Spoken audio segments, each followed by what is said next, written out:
Hello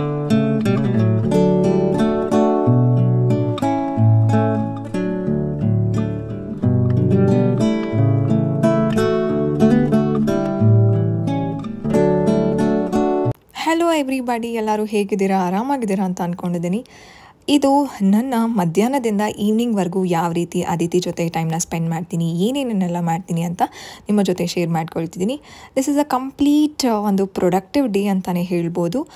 ಇಬ್ಬರು ಮಕ್ಕಳು, ಒಂದು ಮಗು ಹೊರಗಡೆ ಇದೆ, ಇನ್ನೊಂದು ಮಗು ಒಳಗಡೆ ಇದೆ. ಸೊ ಏನೇನೆಲ್ಲ ನಾನು ಫಾಲೋ ಮಾಡ್ತಿದ್ದೀನಿ ಅದಿತಿ ಜೊತೆ ಇರಬಹುದು ಆ್ಯಂಡ್ ಸೆಕೆಂಡ್ ಬೇಬಿ ಜೊತೆ ಇರ್ಬೋದು ಅಂತ ನಿಮ್ಮ ಜೊತೆ ಇವತ್ತು ನಾನು ಶೇರ್ ಮಾಡ್ಕೊಳ್ತೀನಿ. ಅದಿತಿ 12 ಗಂಟೆ ಹಾಗೆ ಇವತ್ತು ಮಲ್ಕೊಂಡು 2:30 ಹಾಗೆ ಎದ್ದರು. ಅದಿತಿ ಎದ್ದ ತಕ್ಷಣ ಒಂದು ಸ್ವಲ್ಪ ಹೊತ್ತು ಅದಿತಿ ಜೊತೆ ನಾನು ಟೈಮ್ ಸ್ಪೆಂಡ್ ಮಾಡ್ತೀನಿ. ಈ ರೀತಿ ನನಗೆ ಟೈಮ್ ಸ್ಪೆಂಡ್ ಮಾಡೋದ್ರಿಂದ ಎಷ್ಟೋ ಸಮಾಧಾನ, ಏನೇ ಟೆನ್ಷನ್ನು ಸ್ಟ್ರೆಸ್ ಇದ್ದರೂ ತುಂಬ ಕಡಿಮೆ ಆಗುತ್ತೆ. ಅದಿತಿ ನಿದ್ದೆ ಆದಮೇಲೆ ಒಂದು ಸ್ವಲ್ಪ ಹೊತ್ತು ನನ್ನ ಜೊತೆ ಆಟ ಆಡಿ, ಅದಿತಿಗೆ ಮುಂಚೆನೇ ನಾನು ಅದಿತಿಗೆ ಊಟನ ರೆಡಿ ಮಾಡಿಟ್ಟಿರ್ತೀನಿ. ಏನು ಊಟ ರೆಡಿ ಮಾಡಿಟ್ಟಿದ್ದೀನಿ ಅಂತ ನಾನು ನಿಮಗೆ ತೋರಿಸ್ತೀನಿ. ಮಗು ಜೊತೆ ನಾನು ಮಾತಾಡೋದು, ಮಗುಗೆ ಮ್ಯೂಸಿಕ್ನ ಕೇಳಿಸೋದು, ಅದಿತಿ ಮಲ್ಕೊಂಡಿದ್ದಾಗ ನಾನು ಎಡಿಟಿಂಗ್ ಕೆಲಸಗಳು ಮತ್ತು ನನ್ನ ಥೆರಪಿ ಕೆಲಸಗಳನ್ನ ನಾನು ಮಾಡ್ಕೊಳ್ತೀನಿ. ಅದಾದಮೇಲೆ ರೆಸ್ಟಿಂಗ್ ಟೈಮ್ ಅಂತ ಸಿಗೋದು ಅದಿತಿ ಮಲ್ಕೊಂಡಿದ್ದಾಗ. ಅದಿತಿ 2 ರಿಂದ 3 ಅವರ್ ಅದಿತಿ ನಿದ್ದೆ ಮಾಡ್ತಾರಲ್ಲ, ಸೊ ಆವಾಗ ನನಗೆ ರೆಸ್ಟಿಂಗ್ ಟೈಮ್ ಸಿಗುತ್ತೆ. ಆವಾಗ ನಾನು ಪಾಪು ಜೊತೆ ಮಾತಾಡ್ತೀನಿ, ಮ್ಯೂಸಿಕ್ನ ಕೇಳಿಸ್ಕೊಳ್ತೀನಿ. ಆ್ಯಂಡ್ ಅದಿತಿನೂ ಆರಾಮಾಗಿ ನಿದ್ದೆ ಮಾಡ್ತಿರ್ತಾರೆ ಅಲ್ವಾ, ಸೊ ನಾನು ರೆಸ್ಟಿಂಗ್ ಟೈಮ್ನ ನನ್ನ ರೆಸ್ಟಿಂಗ್ ಟೈಮ್ ಅದಾಗಿರುತ್ತೆ. ಸೊ ಆರಾಮಾಗಿ ಅದಿತಿ ನಿದ್ದೆ ಮಾಡ್ತಿರ್ತಾರೆ, ನಾನು ನನ್ನ ಕೆಲಸಗಳು ಏನಿರುತ್ತೆ ಅದನ್ನು ಕುತ್ಕೊಂಡು ಮಾಡ್ತಿರ್ತೀನಿ. ಸ್ವಲ್ಪ ಹೊತ್ತು ಮಲ್ಕೊಳ್ತೀನಿ ಅಂತಂದರೆ ಕೆಲವೊಂದು ಸಲ ನಿದ್ದೆ ಬರುತ್ತೆ, ಕೆಲವೊಂದು ಸಲ ನಿದ್ದೆ ಬರೋದಿಲ್ಲ. ಸೊ ರೆಸ್ಟ್ ಮಾಡ್ತಿರ್ತೀನಿ. ಅದಾದಮೇಲೆ ಅದಿತಿಗೆ ಊಟ 2:30 ಆಗಿತ್ತು. ಕೆಲವೊಂದು ಸಲ ಅದಿತಿ 3:30-4 ಗಂಟೆವರೆಗೂ ನಿದ್ದೆ ಮಾಡ್ತಾರೆ. ಅಷ್ಟರಲ್ಲಿ ನಾನು ಊಟ ಮಾಡಿಬಿಟ್ಟಿರ್ತೀನಿ. ಆದರೆ ಅದಿತಿ ಇವತ್ತು 2:30ವರೆಗೂ ಮಲ್ಕೊಂಡಿದ್ರಲ್ಲ, ನಾನು ಇವತ್ತು ಊಟ ಮಾಡಿರಲಿಲ್ಲ. ನನಗೆ ಮತ್ತು ಅದಿತಿಗೆ ಇವತ್ತು ಶಾವಿಗೆ ಉಪ್ಪಿಟ್ಟು ಮಾಡ್ಕೊಳ್ಳೋಣ ಅಂತ ಅಂದ್ಬಿಟ್ಟು ಎಲ್ಲ ರೆಡಿ ಮಾಡಿಟ್ಟಿದ್ದೆ. ಅಂತಂದರೆ ಮುಂಚೆನೇ ನಾನು ಶಾವಿಗೆ ಉಪ್ಪಿಟ್ಟು ಮಾಡಿದ್ದೆ. ಅದಿತಿಗೆ ಎದ್ದ ತಕ್ಷಣ ಸ್ನ್ಯಾಕ್ ಬೇಕು ಅಂತ ಅಂದರು. ಸೊ ಅದಿತಿಗೆ ಲೇಸು, ಕುರ್ಕುರೆ ಆ ರೀತಿ ಎಲ್ಲ ಕೊಡೋದಿಲ್ಲ, ಈ ರೀತಿ ಚಕ್ಲಿಗಳನ್ನ ಕೊಡ್ತೀನಿ. ಇದು ಅದಿತಿಗೆ ಫೇವ್ರೆಟ್. ಇದು ಅಷ್ಟು ಖಾರನೂ ಇರೋದಿಲ್ಲ, ಅಷ್ಟು ಸಪ್ಪೆನೂ ಇರೋದಿಲ್ಲ. ಸೊ ಇಷ್ಟಪಟ್ಟು ತಿಂತಾರೆ. ಸ್ನ್ಯಾಕ್ ಕೊಟ್ಟೆ, ಒಂದೇ ಒಂದು ಚಕ್ಲಿನ ಕೊಟ್ಟೆ. ಅಷ್ಟರಲ್ಲಿ ನಾನು ಅದಿತಿಗೆ ಊಟ ರೆಡಿ ಮಾಡಿಬಿಡೋಣ ಅಂತ ಅಂದ್ಬಿಟ್ಟು ಸೊ ನೀರೆಲ್ಲ ಕುದಿಸಿ ಇಟ್ಟಿದ್ದೆ. ಒಂದು ಸ್ವಲ್ಪ ನೀರನ್ನ ಬಿಸಿ ಮಾಡಿ ಅದಕ್ಕೆ ಶಾವಿಗೆ ಹಾಕಿದ್ರೆ ಶಾವಿಗೆ ಉಪ್ಪಿಟ್ಟು ರೆಡಿ ಆಗುತ್ತೆ. ಅದಿತಿಗೆ ನಾನು ಮೆಣಸಿನ್ಕಾಯಿನ ಯೂಸ್ ಮಾಡೋದಿಲ್ಲ, ಅದಕ್ಕೋಸ್ಕರ ಅದಿತಿಗೆ ಮಾತ್ರ ಸಪ್ರೇಟಾಗಿ ಮಾಡಿದೆ. ನನಗೆ ಸಪ್ರೇಟಾಗಿ ನಾನು ಮಾಡಿಕೊಂಡೆ. ನಾನು ಹಸಿ ಮೆಣಸಿನ್ಕಾಯಿನ ಹಾಕ್ಕೊಳ್ತೀನಿ, ಅದಿತಿಗೆ ಹಾಕ್ಕೊಳ್ಳಲ್ಲ ಅಲ್ವಾ, ಅದಕ್ಕೋಸ್ಕರ. ಅದಿತಿಗೆ ಖಾರಕ್ಕೆ ಏನು ಹಾಕ್ತೀನಿ ಅಂತಂದರೆ ಪೆಪ್ಪರ್ ಮತ್ತು ಕ್ಯುಮಿನ್ ಸೀಡ್ ಅಂತಂದರೆ ಜೀರಾ ಪೌಡರ್ನ ರೋಸ್ಟ್ ಮಾಡಿ ಇಟ್ಕೊಂಡಿರ್ತೀನಲ್ಲ, ಅದನ್ನು ಅದಿತಿಗೆ ಹಾಕ್ತೀನಿ. ನಾನು ಊಟ ರೆಡಿ ಮಾಡೋಷ್ಟರಲ್ಲಿ ಅದಿತಿ ಸ್ನ್ಯಾಕ್ ತಿಂತಿದ್ರು. ಈಗ ಸೆಕೆಂಡ್ ಪ್ರೆಗ್ನೆನ್ಸಿ ಶುರು ಆಗಿರೋದ್ರಿಂದ ತುಂಬ ಚೆನ್ನಾಗಿದೆ ಟೈಮು. ಅದಿತಿನೂ ಪಾಪು ಜೊತೆ ಮಾತಾಡೋದಕ್ಕೆ ಶುರು ಮಾಡಿದ್ದಾರೆ, ಒಂದು ಬಾಂಡಿಂಗ್ನ ಕ್ರಿಯೇಟ್ ಮಾಡ್ಕೊಂಡಿದ್ದಾರೆ. ಅದಿತಿ ಎದ್ದ ತಕ್ಷಣ ಪಾಪುಗೆ ಅಂತಂದರೆ ಹೊಟ್ಟೆಲಿರೋ ಮಗುಗೆ ಮುತ್ತು ಕೊಡೋದಂತೆ, ಮಾತಾಡ್ಸೋದಂತೆ. ಆ್ಯಂಡ್ ಬೆಡ್ ಪಕ್ಕನೇ ನಾನು ಒಂದು ಕ್ಯೂಟಾಗಿರುವಂಥ ಒಂದು ಪಿಕ್ಚರ್ನ ಹಾಕ್ಕೊಂಡಿದ್ದೀನಿ. ಆ ಪಿಕ್ಚರ್ನ ಅದಿತಿನೂ ನೋಡ್ತಾರೆ, ಮಾತಾಡಿಸ್ತಾರೆ. ನನಗೂ ಅದು ತುಂಬ ಸಮಾಧಾನ. ಆ್ಯಂಡ್ ಅದಿತಿ ಹೊಟ್ಟೆಲಿದ್ದಾಗಲೂ ನಾನು ಅದೇ ಪಿಕ್ಚರ್ನ ನೋಡಿದ್ದು, ಕ್ಯೂಟ್ ಬೇಬಿ ಪಿಕ್ಚರ್ನ. ಸೊ ಅದಕ್ಕೋಸ್ಕರ ಈಗಲೂ ಅದನ್ನೇ ನೋಡ್ತಾ ಇದ್ದೀನಿ. ಅದಿತಿ ಈ ರೀತಿ ಸೆಲ್ಫ್ ಫೀಡಿಂಗ್ನ ಮಾಡ್ತಾರೆ. ಲಾಸ್ಟ್ ಒಂದು ತುತ್ತುಗಳಿರುತ್ತಲ್ಲ, ಸೊ ಅದನ್ನು ನನಗೆ ತಿನ್ನಿಸಿ ಮಮ್ಮ ಅಂತ ಕೇಳ್ತಾರೆ. ಆವಾಗ ನಾನು ಫೀಡ್ ಮಾಡ್ತೀನಿ. ಜೊತೆಯಲ್ಲೇ ನಾನು ಮತ್ತು ಅದಿತಿ ಕೆಳಗಡೆನೇ ಕೂತ್ಕೊಂಡು ಊಟ ಮಾಡ್ತೀವಿ.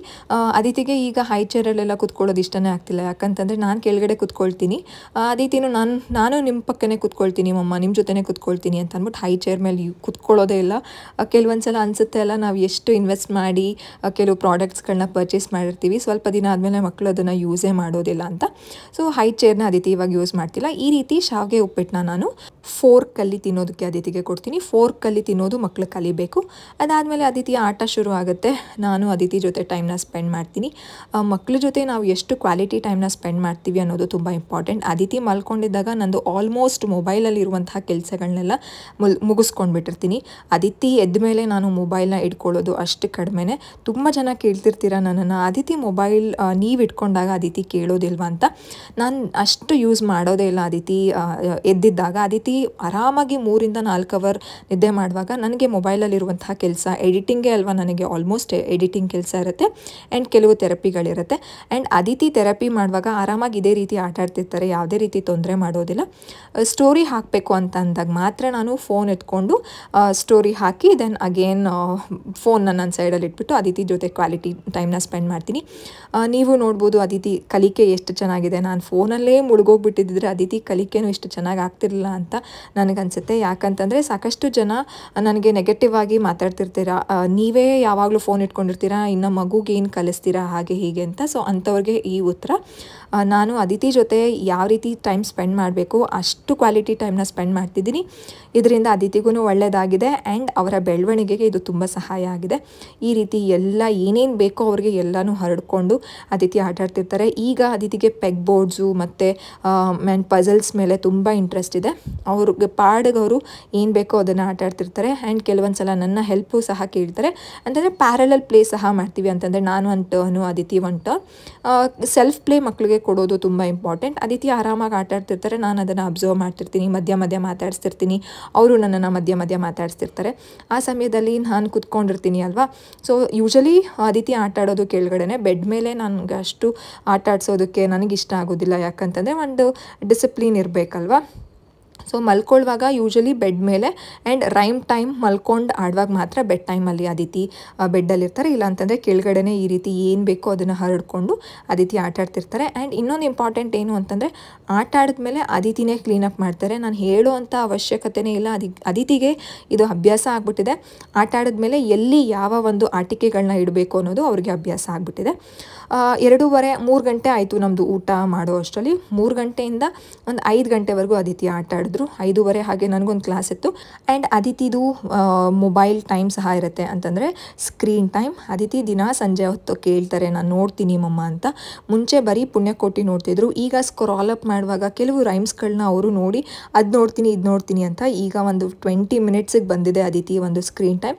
ಅವರೇ ಆಗಿದ ತಕ್ಷಣ ಕಂಪ್ಲೀಟ್ ಆಯಿತು ಎತ್ತಿಡ್ತೀನಿ ಅಂತ ಹೇಳ್ತಾರೆ. ಮೊಬೈಲ್ ಇಟ್ಕೊಂಡೇ ಇರಬೇಕು, ನೋಡಲೇಬೇಕು ಅನ್ನೋ ಹಠ ಏನೂ ಇಲ್ಲ. ರೈಮ್ಸ್ ಅಂತಂದರೆ ಫೋನಲ್ಲಿ ನೋಡುವಾಗಲೂ ತುಂಬ ಚೆನ್ನಾಗಿ ಅವರೇ ಹಾಡ್ತಿರ್ತಾರೆ. ಆ್ಯಂಡ್ ಅದಿತಿ ಫೋನ್ನ ನೋಡ್ತಿದ್ರಲ್ಲ, ನಾನು ಅಷ್ಟರಲ್ಲಿ ಹಾಲು ಕಾಯಿಸೋಣ ಅಂತ ಅಂದ್ಬಿಟ್ಟು ಹಾಲು ಕಾಯಿಸೋಕ್ಕೆ ಅಡುಗೆ ಮನೆಗೆ ಬಂದೆ. ಆ್ಯಂಡ್ ನೈಟ್ ಊಟಕ್ಕೆ ಏನು ರೆಡಿ ಮಾಡ್ಕೊಳ್ತಿದ್ದೆ. ಆವಾಗ ಅದಿತಿ ಆರಾಮಾಗಿ. ಆ್ಯಂಡ್ ಈಗ ಅದಿತಿ ಆಚೆ ಬಂದಾಗ ಟಿ ವಿ ನೋಡ್ತಾರೆ. ಯೂಶಲಿ ನಾನು ಅದಿತಿನ ರೂಮಲ್ಲೇ ಇಟ್ಕೊಂಡಿರ್ತೀನಿ, ಆಚೆ ಬಿಡೋದಿಲ್ಲ. ಯಾಕಂತಂದರೆ ಟಿ ವಿ ಅಂತಂದರೆ ನಮಗೆ ನಾವಿರುವಂತಹ ಒಂದು ಎನ್ವೈರ್ಮೆಂಟಲ್ಲಿ ನಮ್ಮ ಒಂದು ಕಂಟ್ರೋಲಲ್ಲಿ ಕೆಲವು ಒಂದು ವಿಷಯಗಳು ಇಲ್ಲ ಅಂತ ಅಂದಾಗ, ಈಗ ಟಿ ವಿ ಇರ್ಬೋದು ಅಥವಾ ಏನೇ ಒಂದು ಮ್ಯಾಟರ್ ಇರ್ಬೋದು, ಅಂತಹ ಒಂದು ಇದರಿಂದ ಮಕ್ಕಳನ್ನ ದೂರ ಇಡೋದು. ಯಾಕಂತಂದರೆ ಯಾವಾಗಲೂ ಈಗ ಅದಿತಿನ ನಾನು ಆಚೆ ಅಂತಂದರೆ ಹಾಲಲ್ಲೇ ಇರೋದಕ್ಕೆ ಬಿಟ್ಟರೆ ಬೆಳಗ್ಗೆಯಿಂದ ನೈಟ್ವರೆಗೂ ಅದಿತಿ ಟಿ ವಿಯಲ್ಲೇ ಮುಳುಗೋಗಿರ್ತಾರೆ. ಅದು ನನಗಿಷ್ಟ ಇರೋದಿಲ್ಲ.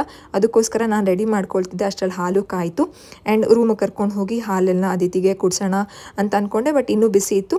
ಹಾಲಿಗೆ ತುಪ್ಪ ಹಾಕಿ ಅದಿತಿಗೆ ಕೊಟ್ಟಿದ್ದೆ. ನಾನು ತುಪ್ಪ ಹಾಕ್ಕೊಂಡು ಕುಡಿತೀನಿ. ನನ್ನ ಸೆಕೆಂಡ್ ಪ್ರೆಗ್ನೆನ್ಸಿ ಶುರು ಆದಾಗಿಂದ ವೆಯ್ಟ್ ಗೇನ್ಗೋಸ್ಕರ ಅದಿತಿ ನನಗೂ ತುಪ್ಪ ಹಾಕಿ ಮಮ್ಮ ಅಂತ ಕೆಲವು ದಿನಗಳಿಂದ ಕೇಳ್ತಿದ್ದಾರೆ. ಅದಕ್ಕೋಸ್ಕರ ಅದಿತಿಗೂ ನಾನು ತುಪ್ಪ ಹಾಕಿ ಹಾಲನ್ನ ಕೊಡ್ತೀನಿ. ಅದಿತಿ ಆರಾಮಾಗಿ ಕುಡಿತಾರೆ. ಅದಿತಿಗೆ ಯಾವುದೇ ರೀತಿ ಬೆಲ್ಲ ಸಕ್ಕರೆ ಯೂಸ್ ಮಾಡೋದಿಲ್ಲ. ಯಾವತ್ತೋ ಒಂದು ದಿನ ಬೆಲ್ಲ ಹಾಕ್ತೀನಿ, ಅದು ರೇರೇನೆ. ಡ್ರೈ ಫ್ರೂಟ್ಸ್ ಪಾರಿಡ್ಜ್ಗೆ ನಾನು ಖರ್ಜೂರನ ಜಾಸ್ತಿ ಅದಿತಿಗೆ ಯೂಸ್ ಮಾಡಿ ಕೊಡ್ತೀನಿ. ಸೊ ತುಪ್ಪ ಹಾಕಿರೋ ಹಾಲು ಬಿಸಿ ತಣ್ಣಗಾಗಿತ್ತು. ಸೊ ಅದಿತಿ ಮತ್ತು ನಾನು ಇಬ್ಬರು ಹಾಲು ಕುಡಿದು ನೆಕ್ಸ್ಟ್ ಅದಿತಿನ ಫ್ರೆಶ್ ಅಪ್ ಮಾಡಿ ನಾನು ಅಡುಗೆ ಮಾಡಬೇಕಲ್ಲ, ಸೊ ಅದಕ್ಕೆ ಹೋಗ್ತೀನಿ. ಆವಾಗ ಅದಿತಿ ಆರಾಮಾಗಿ ಆಟ ಆಡ್ತಿರ್ತಾರೆ. ಆ ಒಂದು ಹಾಫ್ ಆನ್ ಅವರ್ ಟೈಮಲ್ಲಿ ಅದಿತಿ ಟಿ ವಿ ನೋಡ್ತಾರೆ. ಸೊ ಆಚೆ ಕರ್ಕೊಂಡು ಹೋದಾಗ ನಾನು ಅಡುಗೆ ಮನೇಲಿ ಬ್ಯುಸಿ ಇದ್ದಾಗ ಮಾತ್ರ ಅದಿತಿ ಈಗ ಟಿ ವಿ ನೋಡೋದಕ್ಕೆ ಪಳಗಿದ್ದಾರೆ ಅಂತಲೇ ಹೇಳ್ಬೋದು. ಈಗ ಅದಿತಿನೂ ಎಕ್ಸ್ಪ್ಲೋರ್ ಮಾಡೋ ಸ್ಟೇಜು.